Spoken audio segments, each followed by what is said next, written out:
මේ ඔබ දකින්නේ ඊයේ රාත්‍රියේ ලෙබනනයේ සිට ඊශ්‍රායලයට පහර දුන්නු ආකාරයයි. ලෙබනනයේ හිස්බුල්ලා කැරලිකරුවන් විසින් රොකට් භාවිත කරමින් මෙම ප්‍රහාරයදියත් කර තිබුණා.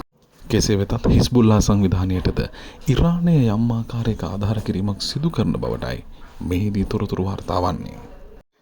කෙසේ වෙතත් ඊශ්‍රායලය තමන්ගේ තොරතුරු හෙළිදරව් නොකළත් දැවැන්ත ආකාරයේ හානියක් සිදු වී ඇති අතර ශ්‍රී ලාංකිකයන් 100ක් පමණ තොරතුරු නොමැතිව අතුරුදන් වී ඇති බවටද තොරතුරු මේ වෙද්දී වාර්තා වෙනවා.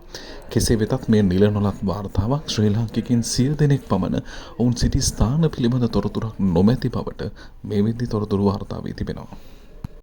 අප විශ්වාස කරන ඔවුන් නිරුපද්‍රිතව ඇතැයි කියා. නමුත් මේ වෙලාවේ ඊශ්‍රායල් අභ්‍යන්තරික තොරතුරු බොහෝමයක් එළියට එන්නේ නැහැ. ඊශ්‍රායලයේ දැඩි තොරතුරු වාරණයක් සහිතව තමයි මේ වෙද්දී ක්‍රියාත්මක වෙන්නේ. මේ ඔබ දකින්නේ ඕමානයට එල්ලවුණු ප්‍රහාර. ඕමානයේ සලේලා වරායේ තෙල් ගබඩා කර ඇති පර්යන්තයකට දැවැන්ත ප්‍රහාරයක් එල්ල වුණා. ඉරානය අකණ්ඩ ප්‍රහාර දියත් කරමින් පවතින අතර මේ මැද පෙරදිග කලාපයේ අනෙකුත් රාජ්‍යයන්ද දැඩි ලෙස අසරණ භාවයකට පත්ව තිබෙනවා. මේ සියලුම රටවල් ඇමරිකාව මත රඳා පැවතියා. නමුත් දැන් ඇමරිකාවෙත් ඊයේ වන විට සොල්දාදුවන් 150කට වැඩි ප්‍රමාණයක් තුවාල ලබා ඇති බවට තොරතුරු වාර්තා වනවා. ඒ නිසා යුද්ධය සිතූ තරම් පහසු ලෙස ඇමරිකාවට ඉදිරියට ගෙන යාමට දැන් හැකියාවක් නොමැති බව තහවුරු වෙමින් පවතිනවා.